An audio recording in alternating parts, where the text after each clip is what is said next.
Good morning. Good morning. Please stand and body your spirit as we sing our gathering hymn, number 347, Gather the Spirit.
Welcome to the Unitarian Universalist congregation of Hillsborough. We are an open and welcoming congregation, so whoever you are, member, friend, or guest, and whatever brought you here today, we are so glad that you are here. We are a community of liberal, open-minded people who strive to connect with one another in love. We are defined by covenant rather than by a statement of belief or creed. We support each other in spiritual growth, deepening of faith, and challenge one another to find more love deep inside ourselves and in the world. I want to thank everyone who has made this wonderful service possible. As a lay-led congregation, most of the stuff that gets done here gets done by volunteers, and we are very grateful to all of them. Today is our Day of the Dead service. It's not a traditional service with a speaker, but a time when anyone who wants to can come up and remember someone who has passed. If you don't want to share, there will also be a time when you can come up and put a memento on the altar in silence. Before we create our sacred space, let's take a moment to share any announcements for the good of the community. The first one is make sure that your phones are on worship mode or silent. And the second is that we have a Halloween carnival today. So afterwards, if you want to stay and help us decorate, it's going to be lots of fun. And Kim and I have blasted this thing to all the schools that we have any connection to. There was a website that has like all of the Halloween stuff, and we're on it. So we are hoping to get lots of people here this evening. So cross your fingers. Come help too. Yes, come help, but also cross your fingers. Any other announcements?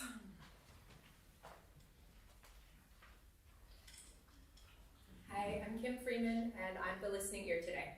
So if you need to talk about anything, find me after the service.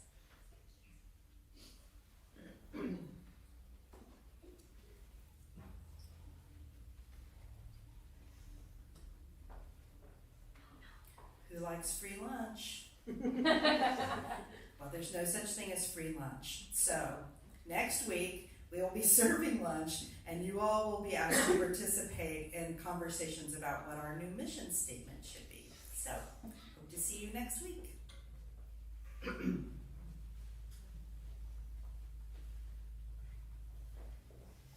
I think everyone knows this, but just in case you haven't, our dress rehearsal for our Sacred Stories skit that will take, the actual performance will be during the service on the 12th. The dress rehearsal will be after the lunch. While grown-ups are discussing a mission statement, the kids will be in here practicing. That will probably go, I think it originally said 12:30, but with the lunch it might be like closer to 12:45. And we'll have childcare available here until 1 if someone's participating in the mission work, or mission statement stuff. I also just wanted to kind of let folks know, like what happens after the skit for RE, because that might be nice to know. So in late November and December, we're going to be focusing on doing service work. We're going to try to make some signs and do some stuff to encourage the congregation to participate in getting some gifts for New Hope Church. Not to New Hope Elementary. New Hope Elementary. Sorry, wrong church. Wrong establishment.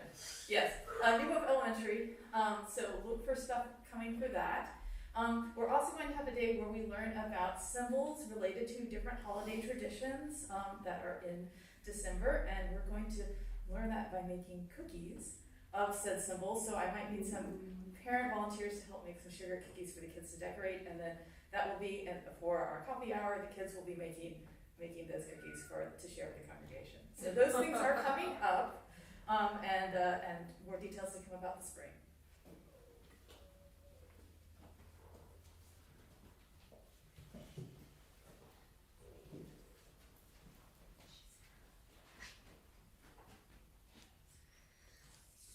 All right, if there are no more announcements, we will now create our sacred space by lighting our chalice. The UU symbol for the light of truth that each of us seeks, the light of hope that each of us brings, and the eternal light of love.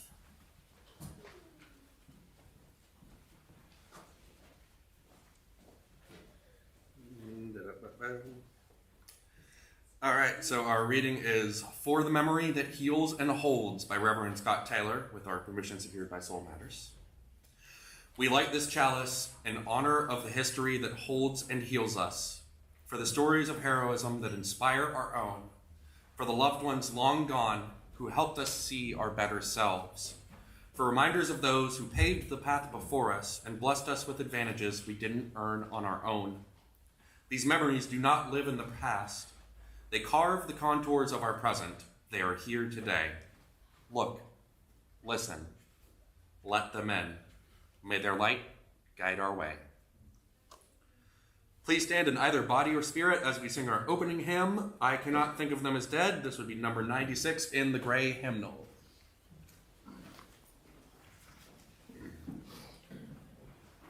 Okay, and those of you who are going to help lead it.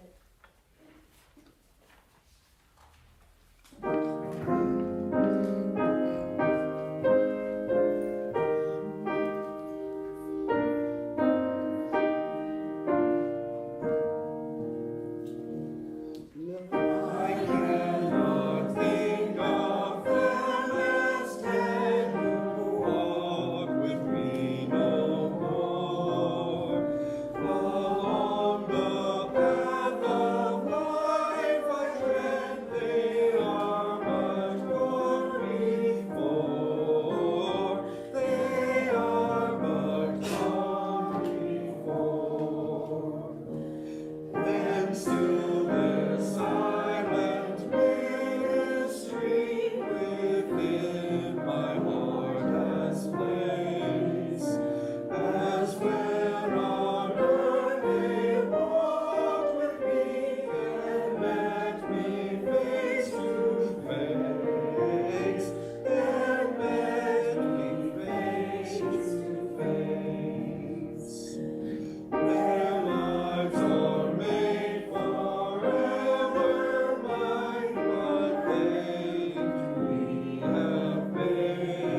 Ours is a welcoming community where we find connection, a sharing community where our joys are celebrated, and a caring community where our sorrows are lessened. Each Sunday, we take some time to reflect on the special happenings that have occurred this week among our members, friends, and guests. Some choose to share aloud, while others choose to remain silent. Here, we make room for both. For those of you who would like to share aloud, please take a moment before we begin to collect your thoughts so that what you share this morning is personal, heartfelt, and brief.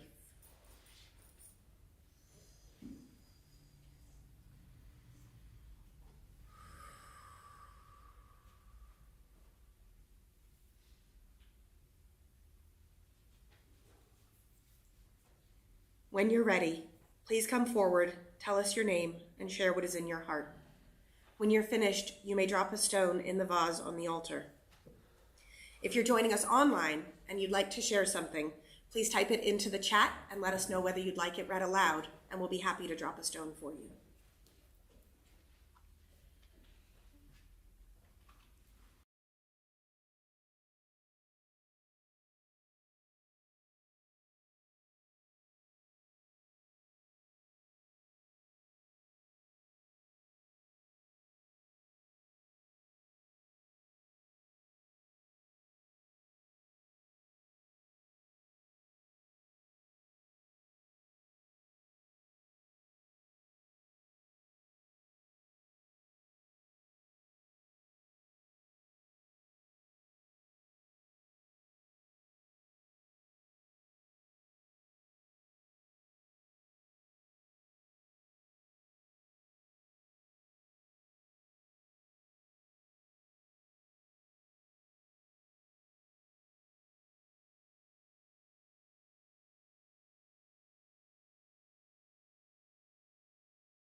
Of you who prefer to silently acknowledge the joys and sorrows remaining in your heart, I invite you to come up to the altar and release a stone while Aviva plays Voice Still and Small. Once she's played it through one time, you're invited to join us in singing. The words are in your order of service.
hold all of these things within the heart of this community, both spoken and unspoken, by remaining silent for a moment as we consider what has been shared and how we might respond.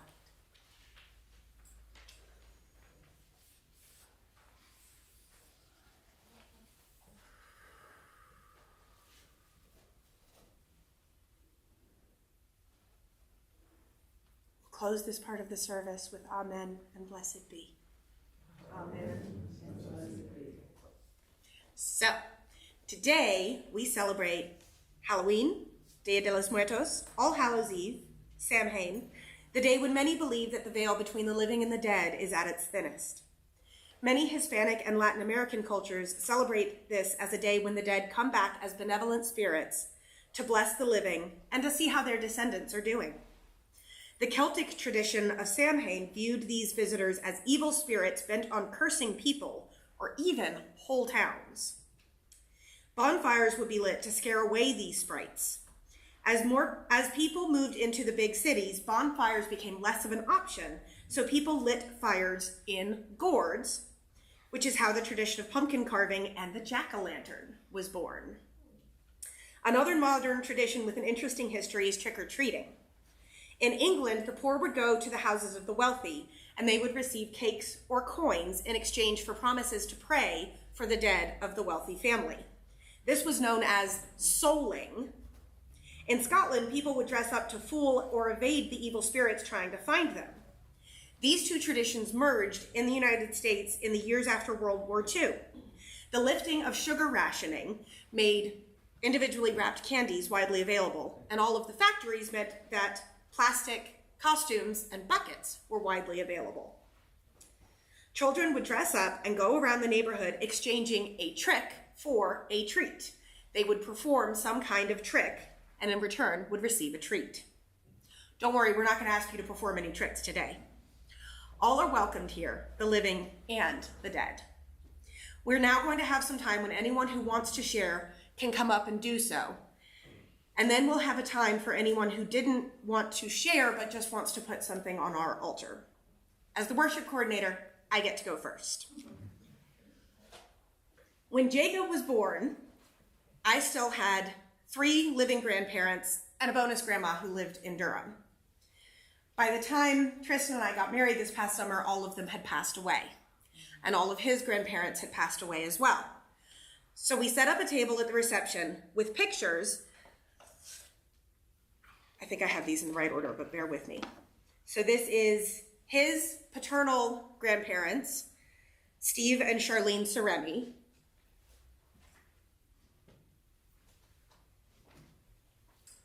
His maternal grandparents, Murray and Nancy Blum.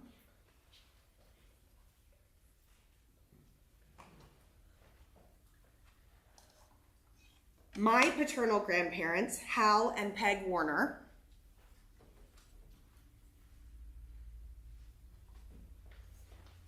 My maternal grandparents, Joe and Louise Kraft.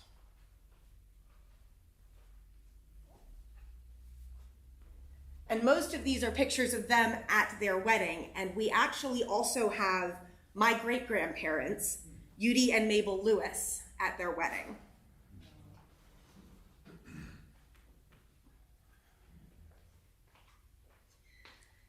It meant so much to us to have as much family as possible with us at our wedding in whatever way they could be. The most recent of these ancestors to pass away was my Nana, Peg Warner. She passed away just months before the wedding, so she wasn't able to be there, but she loved hearing about all of the plans that we had for it. She was an absolutely amazing woman, and at her memorial, I learned more about her than I'd ever known because she didn't like to brag on herself, obviously not a trait I inherited from her. But I learned that after she retired at the age of 75, she went on to help people sign up for and understand Medicaid. She actually gave a report to Congress on the importance of Medicaid, and there's actually a clip of C-SPAN of her doing so. I had no idea. I love telling our kids stories about the people in our families that have passed away. We want to make sure that they know about their roots and where they come from. I have a whole new batch of stories, plus we're getting to learn all about Tristan's family. As our hymn that we'll sing at the end, Breaths, says, those who have died have never, never left. The dead have a pact with the living. They lived and worked and loved so that we could be here. And I think our side of the bargain is to remember them and try to learn from them and pass on our history to each new generation. Anybody else who has brought something and wants to share is welcome to come up now and do so.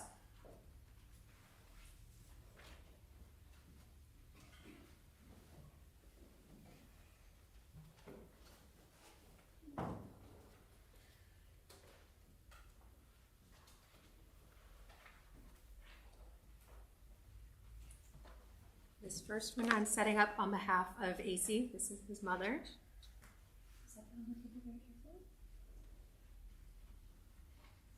And this is my mother, Linda. She passed away from cancer in 2006, so she never got to meet either of my girls. But she did know my husband, Andy, so that's always brought me comfort.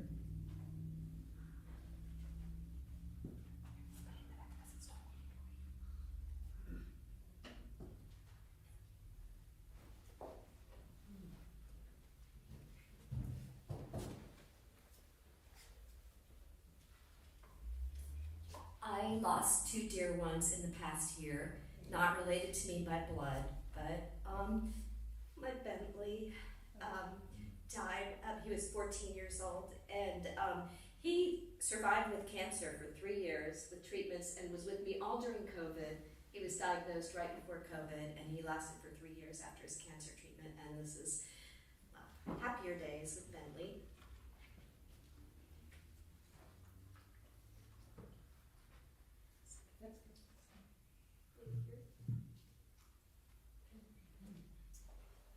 And then just recently I lost a very dear friend, Tom Henderson. He's in the middle here. He and my friend Laurice West and I, we had a jazz trio. We would get together and play a lot, mostly for private events, but this was a gig at Johnny's Gone Fishing a few years ago. And he played the saxophone. He was a wonderful musician and also an interplay leader. And he and his wife Ginny brought interplay, which is an art form that combines storytelling, movement, music, brought it to the Triangle from California, and they established this whole big interplay community, which is here, which I've been a part of for many years, and he's a wonderful mentor and teacher in the interplay community. So that's Tom Henderson, and this is an arrangement that he did of the song that Kim and I are going to sing in a little bit. And it's got like our arrangement here, like when the sax plays and all of that. So I brought that too. So.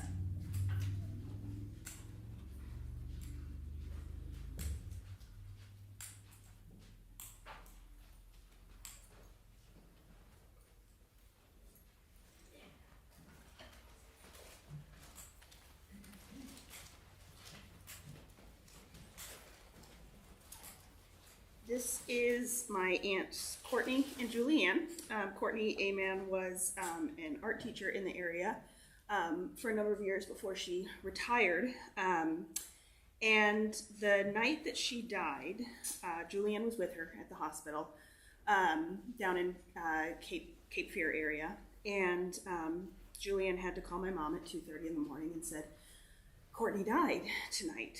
And my mom said, oh my God. And they talked about what comes next, and then Julianne said, hang on a second, I'm getting a phone call. It's 2:30 in the morning. And she calls my mom back 5 minutes later, out of breath, running, and she says, the hospital just called, Courtney wasn't dead yet. And apparently that night, Courtney was just fine. She had to go onto supplemental oxygen. One of the CNAs had to go home early from the shock of it, and my Aunt Julianne had to go to therapy. Courtney... Why do you keep saying, Because that's my son, Oscar. He has a lot to say. Courtney did pass away a couple of years later. She ended up in hospice, and I was able to see her a few days before she passed, and that was really special. It's hard to have that conversation of the last goodbye when you know that you're going to be leaving, but she did threaten to haunt my house. I asked her not to, and so far, so good. Julianne passed away 3 years later, almost to the day that Courtney passed away. They were thick as thieves, and in one of Julianne's journals, I found that she said she hoped that she and Courtney could share energy again, and I hope that that's what they're doing now.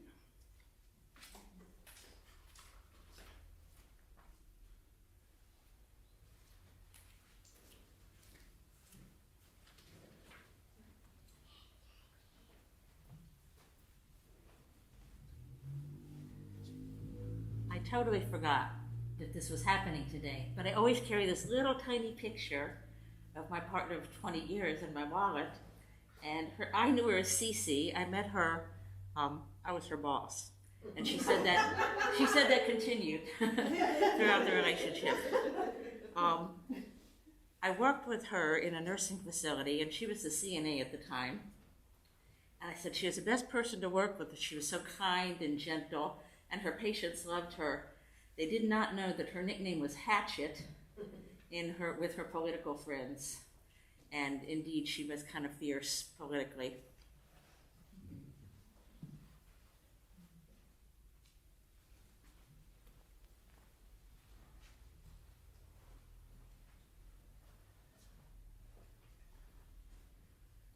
In past services like this, I've honored my grandparents, my parents, and my late wife.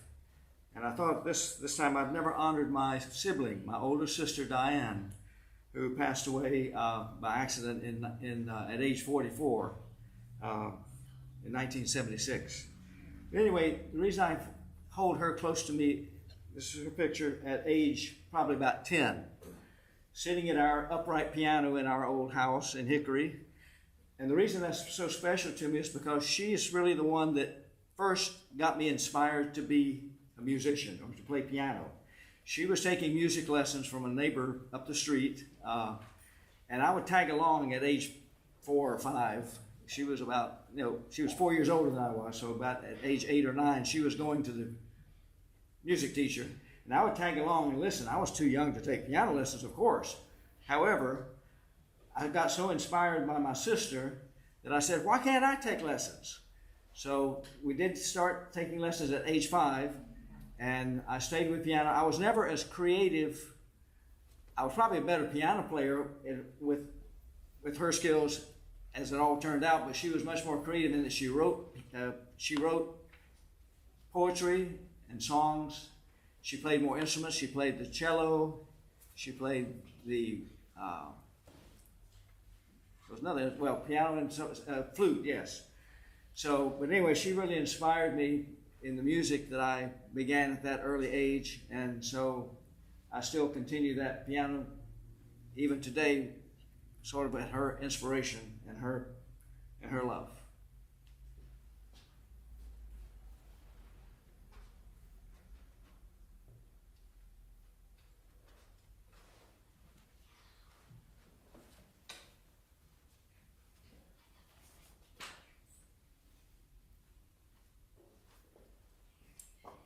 My name is Amber Short, and this is Wilbert and Laura Short. They're my paternal grandparents, and one of my fondest memories of them is when I was about 8 or 9. It was Christmas Eve, and the day before Christmas Eve, and I stayed with them. And they used to wake up at like 4:30 in the morning, and they would both go into the kitchen and prepare breakfast, and it was very early, and I always slept in a room adjacent to the kitchen. And so I heard them and I got very excited, and I thought it was Christmas Eve. And so I woke up at 4:30 and I got completely dressed, and I put on my little like Santa pin, and I marched into the kitchen, and they just kind of stared at me like, what are you doing awake?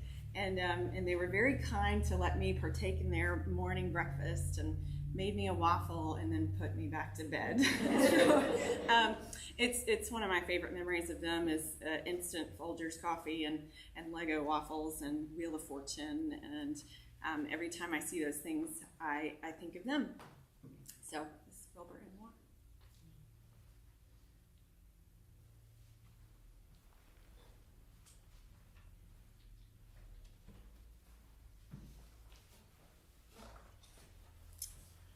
This is Bridie.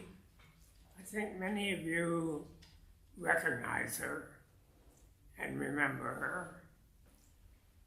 I remember how unusual her passing and funeral it was. Unusual because she opted for natural burial, and she created her own shroud made up of 1 foot square places on a biodegradable sheet with messages from her friends and loved ones. And she even planned who she wanted to be her pallbearers and what she wanted, what kind of a funeral she wanted to have. So it was a beautiful thing. And I'll always remember it. We even had the shroud displayed back there against that wall for everybody to admire her. And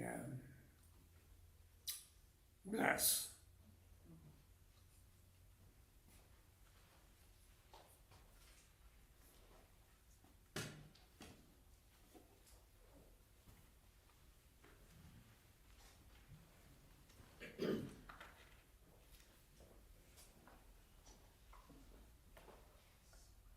I love Brady so much. And I was part of all of that, and it was amazing. And it was so healthy. It just felt so incredibly right to be able to say goodbye and to participate in that memorial for her. And I would always think that it made it easier when I lost my mom. These are William and Alice Edwards. And rightfully, they're drinking Mai Tais in this picture.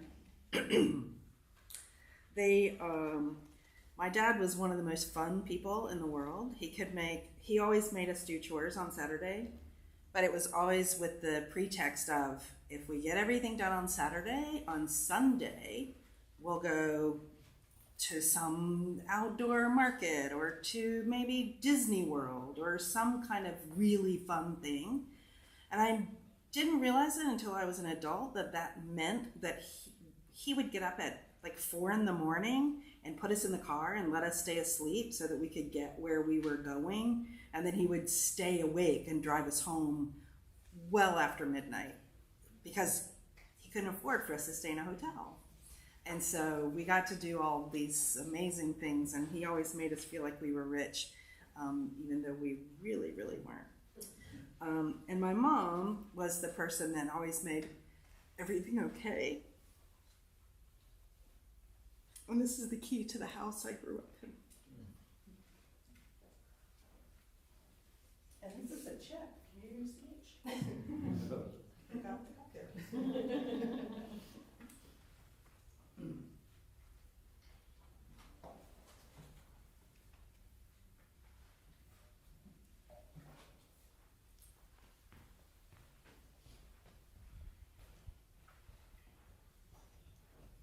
Hi, I'm G, and on this day of remembrance, I want to talk about a friend I lost earlier this year called Nigel Crooks.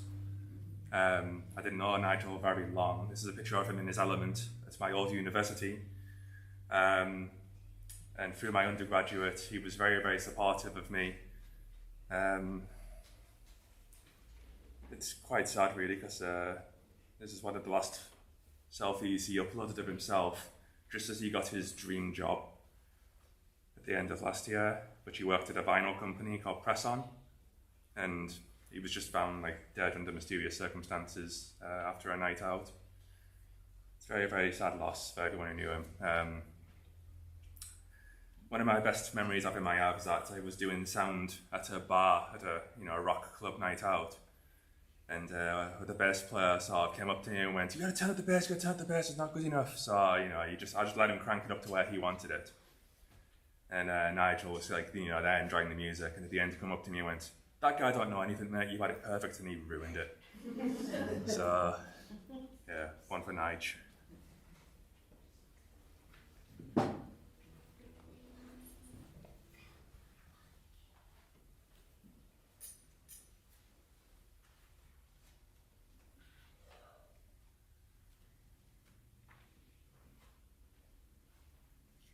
Thank you to everyone who has shared. If anyone has brought something they'd like to bring up, Aviva's going to play some music, and we can all think about those that we have lost.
Every week we take a monetary offering to support our social justice work in the community.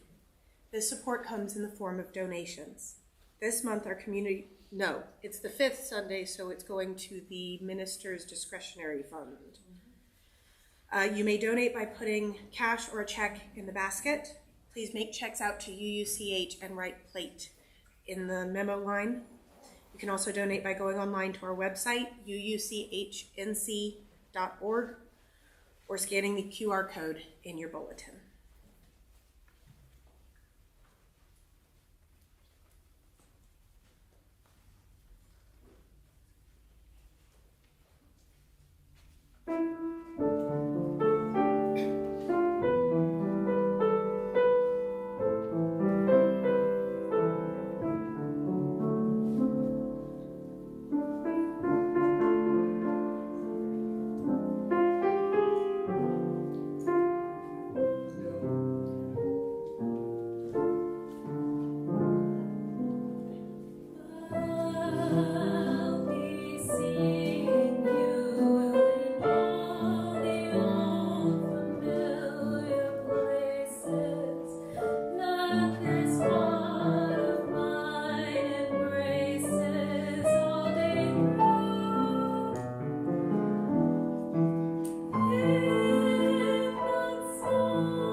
Please join me in our prayer of collective gratitude found in your order of service. For the love that surrounds us every morning, for the friends beside us, and for the generous gifts just received, let us be truly grateful. Our closing hymn is Breaths It's number 1001 in your teal hymnal.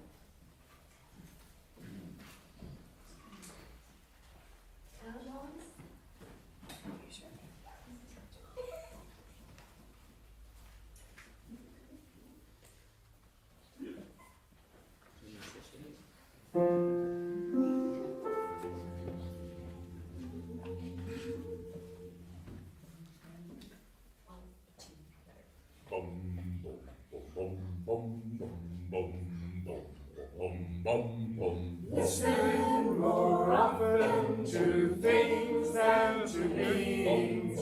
Listen more often to things than to beings. 'Tis the ancestors' bread when the fire's voice is heard.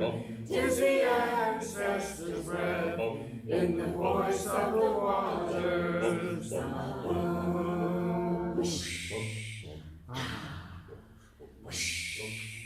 Those who have died have never, ever left. The dead are not under the earth. They are in the rustling trees. They are in the growing woods. They are in the crying grass. They are in the mourning rocks. The dead are not under the earth. So listen more often to things than to beings. Listen more often to things than to beings. 'Tis the ancestors' bread when the fire's voice is heard.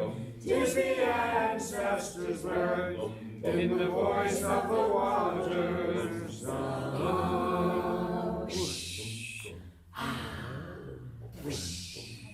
Those who have died have never, ever left.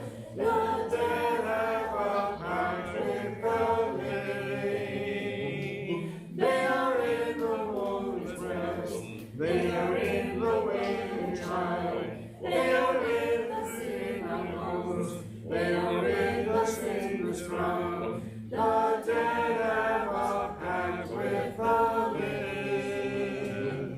So listen more often to things than to beings. Listen more often to things than to beings. 'Tis the ancestors' bread. 'Tis the Father's voice is heard. 'Tis the ancestors' bread in the voice of the waters.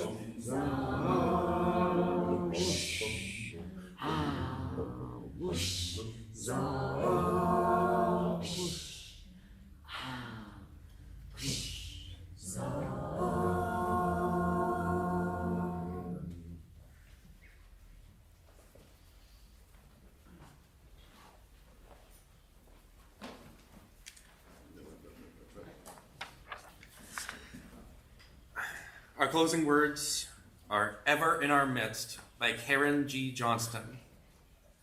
Ancestors who spoke with bravest fire, lend us your senses that we may know another world is on her way, breathed into life with our participation in her creation.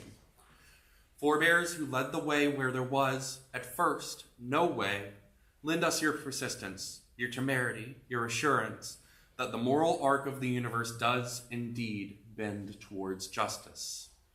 Ones who went before us, sacrificing for a future not your own, help us to give of ourselves that the common stones in our hands today might be cathedrals of compassion tomorrow, halls of restorative justice tomorrow.